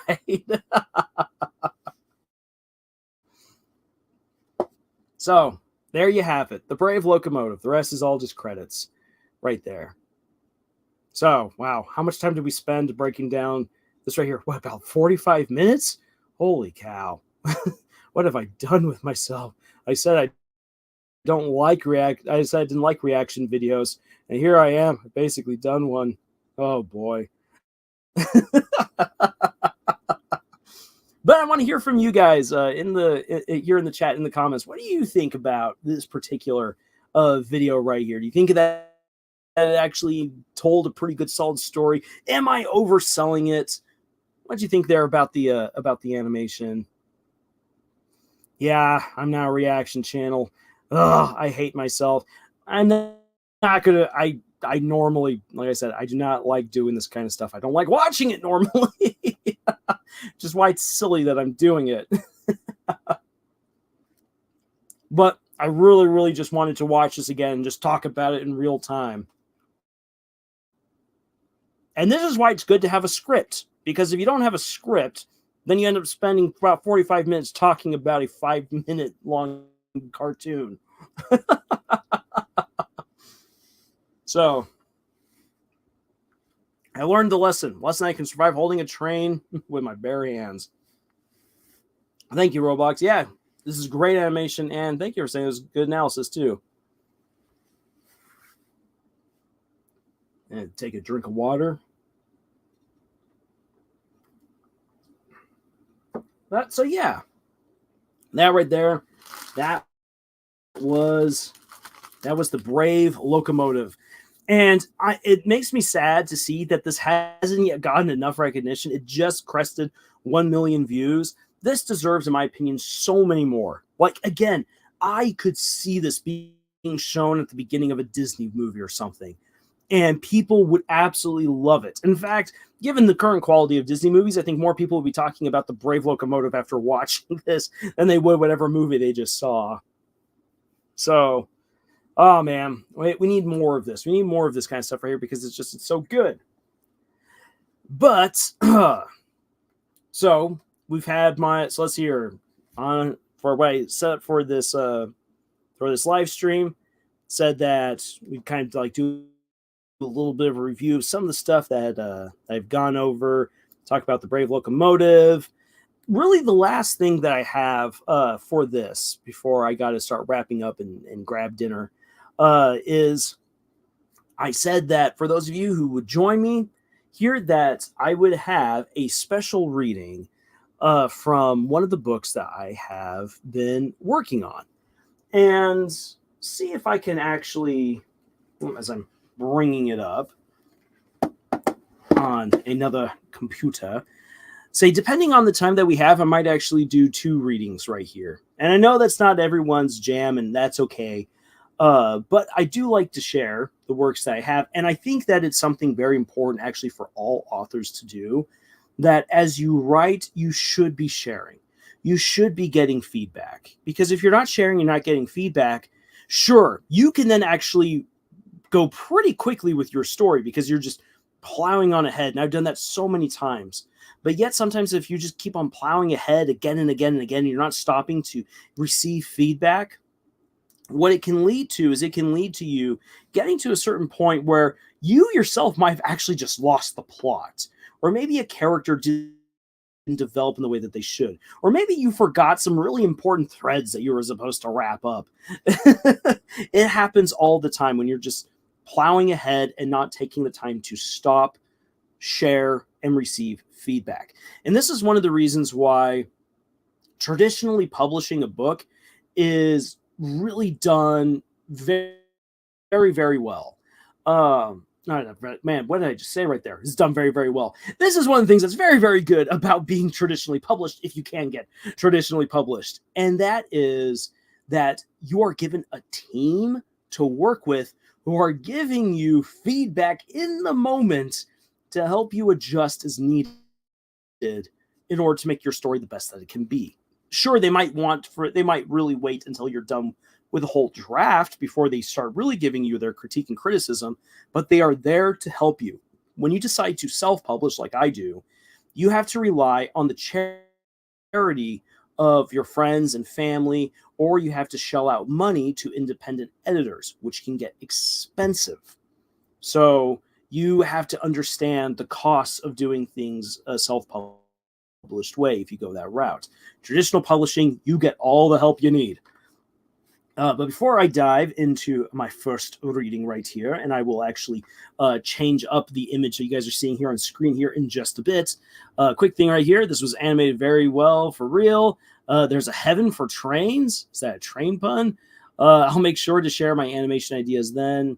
I have a good majority of the story, but I just need to learn how to draw and animate. Absolutely, yeah. Say good luck to you, ISO, on that, and please do share as you continue to continue with your story, and especially as you begin drawing and exploring that particular skill. So let me switch on over to Puss in Boots. The reason why I have this particular footage up right here is because I have been working on my own telling of a Puss in Boots story. And I did start working on this in various ways before actually seeing The Last Wish. But The Last Wish definitely lit a fire underneath me. This particular story that I've been writing right here with Puss in Boots, at least my take on him, was in part inspired by reading Hunter's Guild Red Hood and realizing that I really wanted to write something along those lines. Maybe not steampunk like the manga is, but go my own way. And so what I'm going to read to you is I'm going to read to you the very first chapter of this story. It's going to be novella length, so less than 40,000 words. The first chapter is going to introduce to you a Puss in Boots in his twilight years. This is long after he has had his time where he worked with his master to make him the Marquis de Cabra and meet the king, win the princess over, kill the ogre, all the stuff that happened in the original fairy tale. That's long since happened. So now what's happening with Puss? And so that's going to be the story right here. And yes, Roblox DreamWorks has been wrecking Disney lately. Again, it's just, Disney, what have you been doing, man? That's its own rant. And there's plenty of other YouTubers and people out there who've documented the various ways in which Disney has experienced a quality decline. They're definitely not suffering from a quantity decline, I'll tell you that. All right. So let's start off with the story. Chapter 1, Lazy Cat. It was the perfect day to get lost in daydreams. The sun cast its cheery beams across the castle, heating the stones. Waves crashed unceasingly against the nearby white beach sands. A cool, briny breeze crept through the windows. Spring flowers bloomed in the fields, and in every garden, filling the air with their delicious aromas. Birds sang their symphonies from the trees, weaving a beautiful lullaby. Puss in Boots lay stretched out on Prince Darian's windowsill, soaking up the warm sunlight. His customary boots, sword, fine jacket, and feathered hat lay in a pile on a nearby table. They normally got in the way of his relaxing. Puss's eyes were closed in complete contentment. The rolling sound of his purr filled the vacant room. "I think I would make a dashing warden of the wall," Puss told himself. If foxes and wolves can serve on the wall, then why not a cat? I could bring a lot of experience to the position. I could see more of the wide world. He cracked one eye open and glanced down at the spyglass in front of him. He had been watching the wall's distant hazy shadow before growing sleepy. Such exercises made Puss daydream of his younger days and wonder if there might still be a chance for a new adventure. The old cat longed for the time when he crossed swords with devious knights, outwitted and slew plotting ogres and trolls, and every cat in the kingdom envied him. Well, they should still envy him. Ever since Puss helped his young master Darien marry the Princess Maria, the clever cat in boots had lived a wondrous, comfortable life. He had milk and cream 3 times a day. He had an entire castle to hunt mice in. Puss had access to the royal library, armory, and garden. Most importantly, Puss had all the attention and ear scratches he could ever want. Darien was never too far away. Luckily, Maria was a cat person, and their 3 children adored Puss in Boots. With his family surrounding him, the old cat had no need for anything else. Well, that wasn't entirely truthful. Puss enjoyed the thrill of the adventure. Sometimes wanderlust or the call of a brawl bit him like an annoying flea, and did not let go until he set out. The legendary Cat in Boots made a name for himself fighting alongside the noble King Arthur, trading riddles with a sphinx, tracking down Ali Baba and his 40 thieves, among so many other deeds. Ah, those were the days, he thought, purring happily. His eyes were shut, allowing him to repaint those grandiose memories. I could probably relive them if I made my way out to the wall. One more grand adventure, one more glorious experience before my time comes and I curl up one last time in front of the fire. Perhaps someone might fell me in honorable combat. That wouldn't be a good way to go. But I might miss Darien and the kids. Ooh. So, behind the scenes, as Lars is reading this, his laptop starts shutting down. Whoop! Let's take care of that. There we go. Okay. Crisis averted. Puss now squinted both eyes down at the spyglass. He sniffed the air and turned back towards the door. Maria was not too far off. It smelt like she was making a delicious apple pie for tonight's dessert. Puss licked his lips at the thought of the rich, heavy, sugared cream that would be served with each slice. Maybe I'll go next year. It's not like the wall is going anywhere, Puss told himself. He got up and stretched his body along the windowsill's length. Claws clacked against the stones. Puss was too courteous to scratch up his beloved master's bed. Where's that scratching post? I should tell Darien to bring it in here next time. After a long yawn, Puss began cleaning himself. There were still some calluses on his paws. Plenty of scars across his black and ginger fur told the scores of stories that made Puss in Boots a legend. He licked over them, preening his fur and relaxing himself. There's still some time before dinner. What should I do? There has to be that colony of mice near the pantry. They've been getting daring recently, arming themselves with stolen needles and pens. It could be fun to bring them finally to justice and to dinner. Puss then remembered that dinner tonight was going to be sea bass with an exquisite tartare and lemon sauce. No, filling up on mice would ruin the meal. The colony is something that can wait until the morning. The cooks have already laid out plenty of traps, and those greedy mice won't pick up and leave overnight. Perhaps I could wander over to the library? Nah, that wouldn't do. Puss had read just about every book in there. Maria's father, the old king, had a very impressive collection of books. His library was stuffed full of incredible stories, centuries of accumulated learning and wisdom, eras of art, philosophy, and more. He had even discovered the 3 secret passageways built into the library. They had been constructed by the previous kings to make it easier to escape to a good book or shorten the distance between the study sofa and the kitchen. I'm not yet due to reread the Epic of Gilgamesh, and it isn't Christmas, so I shall forbear. It would be easier to justify going to the library if the kids still like bedtime stories, Puss bemoaned. But alas, they all read on their own. I've opened every book in this castle. He rolled his shoulders and stretched again. Maybe it would be better to make his way down to the armory and training pits. It would be good to swing his sword again and have some fun disarming the guards. Puss jumped down from the sill and lazily pulled on his boots. He took his time, strapping them firmly in place before throwing the jacket on. Next came the belt and the sword, and finally the hat was laid stylishly over one ear. Puss checked himself in Maria's mirror. He looked dignified and regal. There were gray hairs peppering his scarred coat of ginger and black stripes. They were nothing to be ashamed of. Puss had earned every single one of those gray hairs. Good day, he told his reflection, tipping his hat. Boots clacking musically against the castle's old flooring, Puss made his way downstairs and towards the armory. He tipped his hat to the men servants and bowed graciously to the maids when he passed them by. They all bowed politely back to him. One young girl was nice enough to give him a scratch under the chin. The older servants gave her thunderous looks, but Puss forgave it. He was very cuddly, after all. Darian's kids certainly thought so. As he made his way outside, Puss passed 2 guards marching to assume the next shift. He eyed them as they stepped in unison. Though they wore gleaming armor and had perfectly honed halberds, the old cat could read all kinds of openings in them. He forgave the fact that they didn't glance behind. The kingdom was at peace. However, the gentlemen were swinging their arms far too widely. They wouldn't be able to grasp their swords in case of an emergency.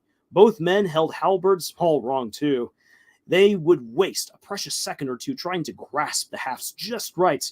Otherwise, they would swing and be off balance. If Puss struck right now, even from the front, he could get them to fumble their weapons and expose their faces and arms to his rapier. Their sabers would be fine trophies and additions to his private collection. Puss purred at the fun idea. However, his merriment was cut short. If it was so easy to disarm and defeat Darian's guards, where was the sport? What was the challenge? Was Puss really going to waste the waning hours of such a beautiful day doing something that was not going to spark some life and excitement in him? If dueling isn't going to do the trick, then I'm going to pass my time. Then how am I going to pass my time before dinner? If I take another nap, I'll just start dreaming about going back to the wall. I really can't justify doing that before next year. Puss wandered over to the garden. Maria made sure that the grass grew plentifully here. She enjoyed walking barefoot among her flowers and trees. Puss appreciated all her hard effort as he rolled around in the grass and helped himself to a flower. He gnawed on it, becoming content once more. After rubbing himself all over the green, springy walkway, Puss rested on his back and looked up at the clouds. He saw a fluffy white dragon fly against the clear sky. It slowly transformed into a fish. Sea bass. I can't wait. Maybe I should drop by the kitchens and see how they're getting along. What if they ask me to deal with the mice? I guess I could check in on them and come up with a strategy for dealing with the vermin. They just need to understand that I'm not going to risk spoiling dinner. Hi, Puss. Where are you? What are you doing? Puss glanced over to see Flora. The young girl had her mother's wavy golden hair and her father's deep tan. She smiled like an angel and skipped like a fairy along the flowers. Flora wore a cute blue dress that matched her sparkling eyes. She rolled onto her back to join Puss on the grass. Hello, Flora. I was just watching the sky for dragons. He presented his belly for rubbing. Seeing as she was family, Flora was allowed this most coveted honor. I don't see any dragons, the little girl said, tickling his stomach. There was one right over there. Puss pointed. The clouds had now devolved into something resembling a dead octopus, like something he'd seen washed up on the beach. But don't worry, Flora. I scared it so much that with just a flourish of my blade, that he wilted and transformed himself. He won't come and hurt you. Would you save me from an ogre, just like you did Daddy? She asked, her eyes gleaming with wonder and excitement. I didn't save your father from an ogre, Puss replied patiently. I defeated him so I could take his treasure and pass him off as a prince. Darian had always been a good boy. He couldn't keep back the secret from the girl he loved. Before marrying Maria, Darian had whispered the truth to her. The princess had already fallen for him and forgave the short-lived deceit. Had it not been for Puss's efforts and a little fib, they would never have met. That made Puss like Maria even more. Flora continued to stroke his soft underfur as she said, But would you save me from an ogre, Puss? I would hate to get eaten by one. I don't want my bones ground into flour. That's what giants do. Puss chuckled. And don't worry, I'd even fight a giant for you. I promise I will never let anything bad happen to you or anyone else in our family. It's a promise? Flora said. She stopped scratching and held out her pinky finger. What a cute custom from the misty vales. Puss wrapped his tail around her finger and shook. It's a deal, then. Now, how about you help me look for more dragons? Who knows how many are hiding up there in the clouds? Puss killed Shrek? Yes. In the original story, Puss absolutely did kill Shrek. You gotta do the accent, Lars. I'm trying. I can't do a Spanish accent to save my life. And I was even born in Spain. This is another story all in itself. Flora giggled and resumed scratching his belly as they looked up at the sky. Together, they called out all kinds of fantastic shapes and stories drifting across the wide blue canvas. They laughed at birds chasing trolls, merfolk swimming with winged pigs, and all kinds of things only kids could see. They kept it up until Maria called them in for dinner.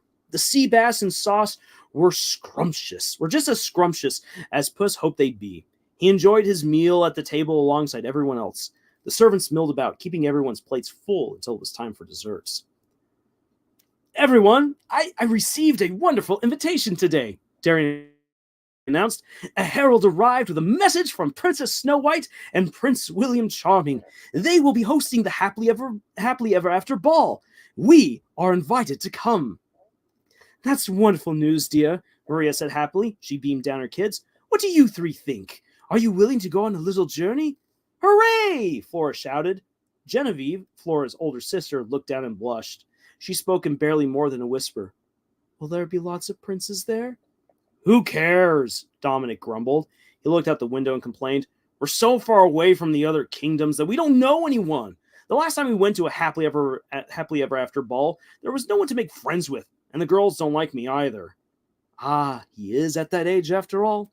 Puss thought with a chuckle. He purred as he cleaned off the fish bones. Dominic, no elbows on the table, his mother scolded. The young prince rolled his eyes and groaned. Yes, mother. But he still dutifully shifted his pose. Though he was a teenager, Dominic was a good kid. Of the three kids, Dominic looked the most like his father. He had Darian's darker skin, broad shoulders, and arms large enough to cart a wagon by himself. Dark curly hair made its way down like luscious vines to his shoulders. But unlike his father, Dominic was glummer and more thoughtful. If Puss had set out to get him a wife back in the day, he wouldn't have bothered with tricking a princess. Nope, the tricky cat would have had to sneak into a library with a studious lady-in-waiting. Across from Dominic sat Genevieve. She had long dark hair, was lithe of frame, and had gleaming doe eyes. Though she had a very bad awkward streak, especially around young men, she was a caring girl. Genevieve enjoyed reading, embroidery, fashion, and she loved helping Maria in the garden. Puss knew the girl dreamed of sailing around the fabled lands and meeting one of King Arthur's knights. An adventure and romance! That was a story Puss in Boots could get behind. Flora sat next to her mother. Again, it was clear that the little wild girl was the perfect combination of her mother and father. As the youngest of three children, she was the most likely to be touched by fey magic and given a true adventure. The kind of adventure every boy and girl dreamed would fill their lives. It was a chance to become a legend and find their happily ever after. But Flora was more like a cat than her siblings, always avoiding chores and studies, spending more time playing in the garden and sleeping in the sunlight. The current Puss in Boots identified with her the most. My dear friend, why are you so happy? Darian asked. You're purring up a storm. Puss realized his tranquil rumblings had become a small roll of thunder. He checked himself by quickly cleaning his paw. No self-respecting cat would let his feelings be known that easily. Maria, the dinner is wonderful. Thank you, Puss said graciously. I had plenty of help from the kitchen, she said, nodding to the servant standing nearby. My compliments to them as well, Puss said, grabbing his hat and giving the servants a flourish and a bow. You're already getting cream, Darian chuckled. Why are you trying to butter them up for? To add butter to my dish of cream, Puss teased back. His dear friend chuckled, but still pressed his earlier question. You haven't answered me yet, Puss. What's got you in such a good mood? Are you looking forward to the Happily Ever After ball too? I'm certain Sirs Lancelot and Galahad would be thrilled to cross swords with you again. As if those two could ever best me, Puss said, flashing Flora a cheeky wink. Come now, Puss. There's no need to be modest, Maria said with a mischievous grin. Fine. If you're going to needle me so much, the old cat harumphed. He returned to licking his paws and replied somewhat haltingly, this is a good family. I don't need to be invited to some ball to be reminded of how richly blessed I am. When Darien gave me the boots, jacket, and hat, I knew my master placed enough faith and trust in me. I have never wanted to let you down, any of you. We love you, Puss, Flora said happily. I love you too, overgrown kitten, Puss purred. So, will you be joining us for the ball? Maria asked. Switching to clean his other paw, Puss thought about it. Visiting so many dear old friends would be nice. Perhaps this quaint trip would be a nice distraction from his daydreaming and excuses.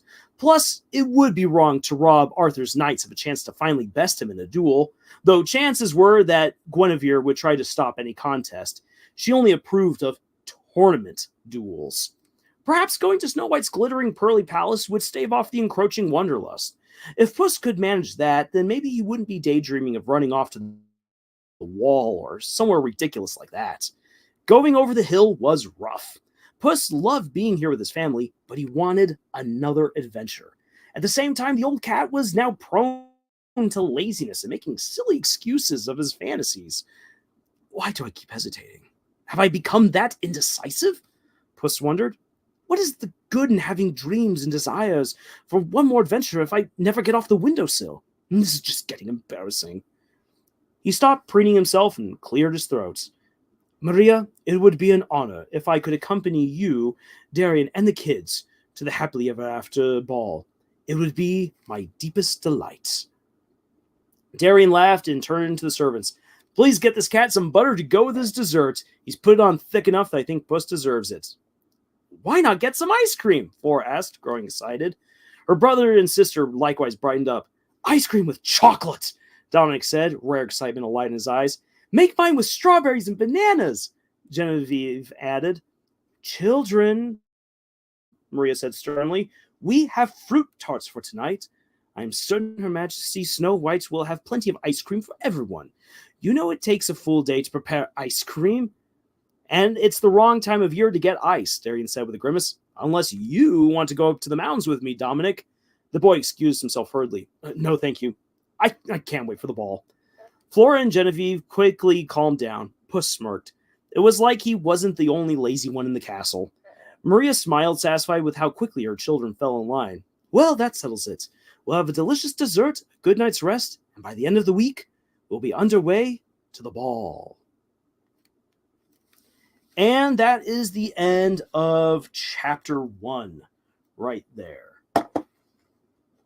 Say, already as I was reading through that, I realized that there are some things that I could tweak a little bit right there with the story, but if you have any feedback to quickly give in the moment, I'd be happy to hear it. As I take a drink of my tea.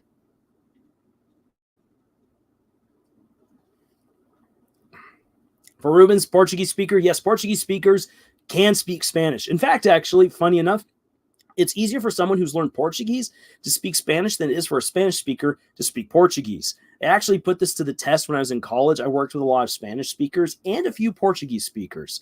And the Portuguese speakers could all speak Spanish, and they would then try to encourage the Spanish speakers to speak Portuguese, and they had the hardest time doing it. So, fun little tidbit right there. Hafiz, Puss reminds me of my cat Pute. He likes belly rubs. Sadly died 5 years ago. Well, I'm sorry to hear that. Sorry to hear that that happened. Yeah, eventually, unfortunately, pets are not eternal. They as well eventually grow old and pass away. But yeah, thanks for sharing that.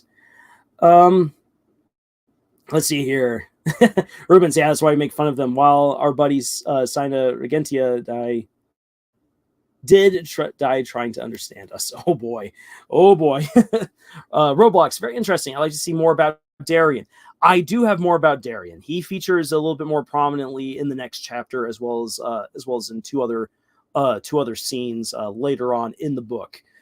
So we do get a little bit more about Darien, and it's one of those things where I've asked myself, like how much should I rely within the story, like on the original fairy tale? I do make plenty of references to the original fairy tale to kind of like wink at people like, yes, this is connected to the old OG Puss in Boots story. If you know it, then you know what's happening. If you don't know it, then here's a little bit of information to contextualize things. But it's always one of those things where you wonder, am I giving too much or not enough? And Darien is actually not named, to my knowledge, in the original fairy tale, other than to be called the Marquis de Cabaret, or Cabaras, if you're going to say the S at the end. Right here from ISO, it was actually really good. I don't usually like reading fanfics, but this was very well written. Thank you. It's actually not meant to be a fanfic unless you consider it a fan fiction of the original fairy tale. Considering that I do my best within the story to not make any reference to any of the Shrek stories or Shrek spin-offs. So this is very much its own different Puss. And yeah, he is still a tabby, but I did not give him a cape. I gave him a jacket, because in the original fairy tale, he actually has a jacket that is given to him. And it's the jacket, along with the boots, that convince everyone that he's a very special noble cat. So I tried to make sure I had that little bit there within the story. Puss in Boots reminds me of my current cat, except my cat's weighing over 6 kilograms. No hyperbole. I understand that. I've got a cat who's like a walking sack of potatoes, and we've been trying to figure out how to make sure that she doesn't eat too much. In fact, actually, the other cats eat a whole lot more and usually don't leave that much in their own bowls for her to then scoop up. She's just a cat who just puts on the weight. Let's see here from Rubens. I think it enters the category of fan-made future, because we can't say it's fiction unless they launch another movie. I guess you'd see it that way. That's one of the things about writing a story that unintentionally has a resemblance to like to a famous product. So, for instance, because Puss in Boots, the animated movies, have become so widely recognized, and Antonio Banderas' take on Puss is so beloved and so iconic that almost anything Puss in Boots is going to immediately be compared to what DreamWorks has done. And that's just something that I kind of got to live with. I've actually been trying to see about finding artists who can do some artwork for the book so I can put it in there to try to present my vision of Puss and how he's different than what DreamWorks made. But yeah, that's its own little interesting struggle right there. Let's see here. Mostly now it's just cat talk. Yep, that is indeed the case. But let's see here. Any questions as far as the story goes, based off of what I read right there? Again, I read a little bit right there, but I want to hear any feedback from you guys before we wrap things up here. And I got to scoot. And while I'm waiting for a response, I'm going to take another bite of Stroopwafel.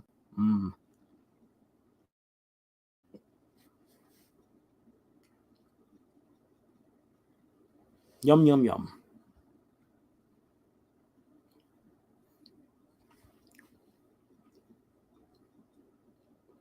That was pretty nice. Well, thank you, Rubens. Say thank you. So I'm hoping that when the whole story all comes together and people have a chance to read it, that they still find the whole thing quite enjoyable. How long are you planning on making it? Good question. The story, as it right now stands at just shy of 37,000 words. That makes it a novella.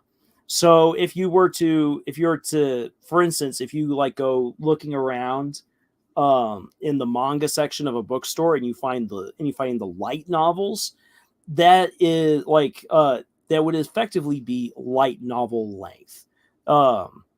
Traditionally it would be called a novella. Say if it's 40,000 words or less, it's a novella. 10,000 words to 5,000 words is novelette. 5,000 words or less is a short story. And once you go beyond 40,000 words, it then becomes a novel. Though I think most people would say it really isn't a novel until it's reached 50,000 words. So it leaves you kind of some gray area between 40,000 and 50,000.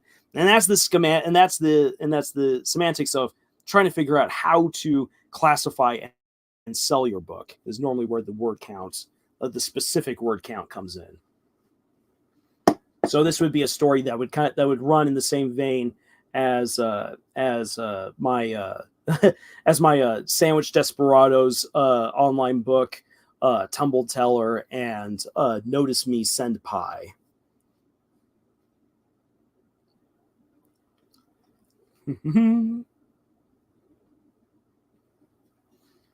So if you guys have any other questions or comments that you're wanting to write, as you're right now writing those, I'll just quickly give you guys a peek into the future for Camille's Harem.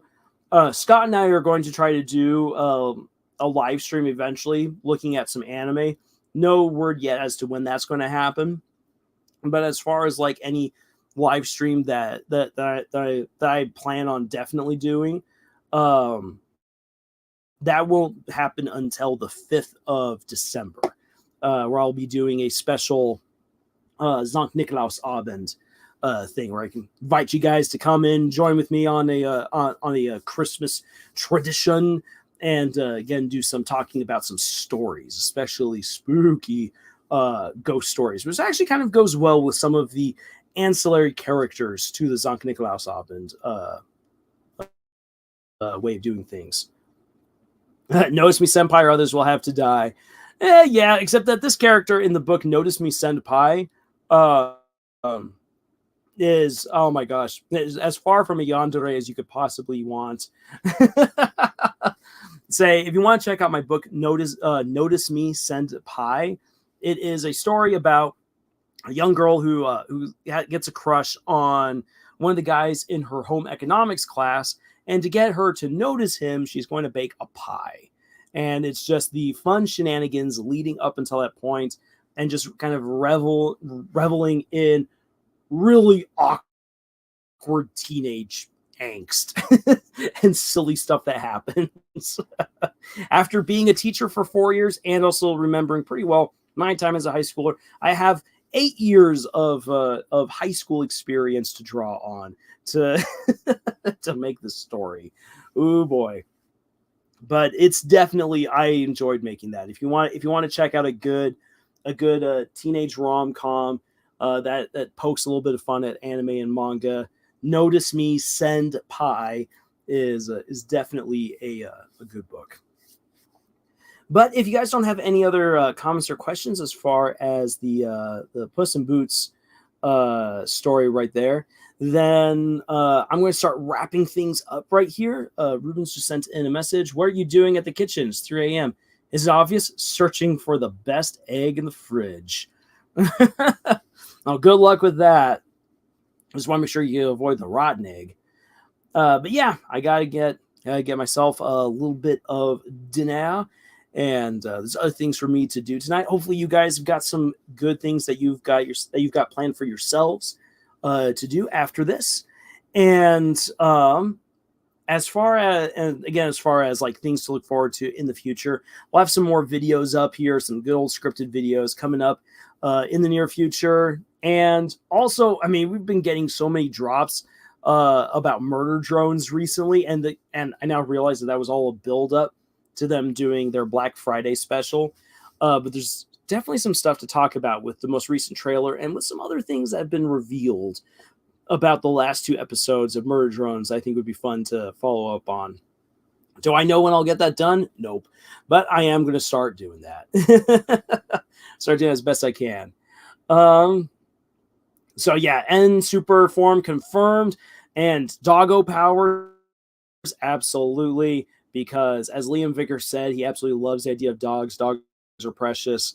And we know from the artwork for the painted windows that we are going to get another form of N in some kind of way, which gives me some thoughts, gives me some theories. So we're going to see what we can do with all that.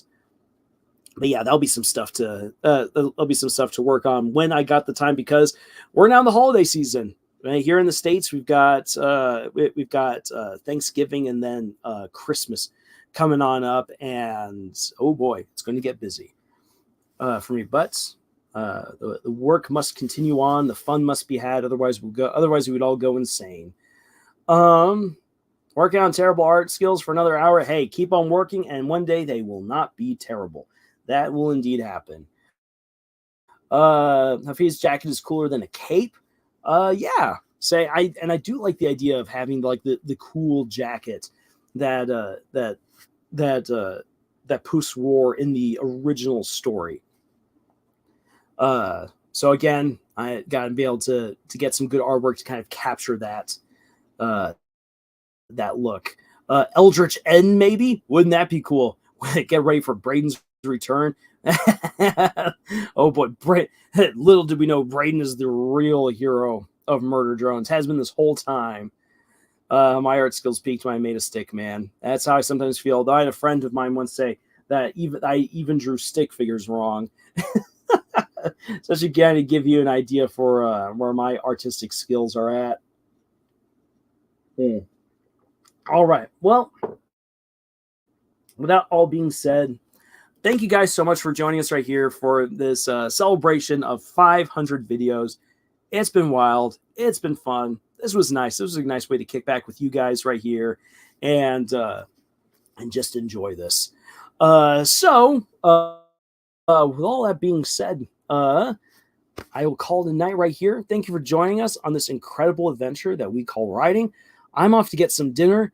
And until the next video, y'all, tschüss.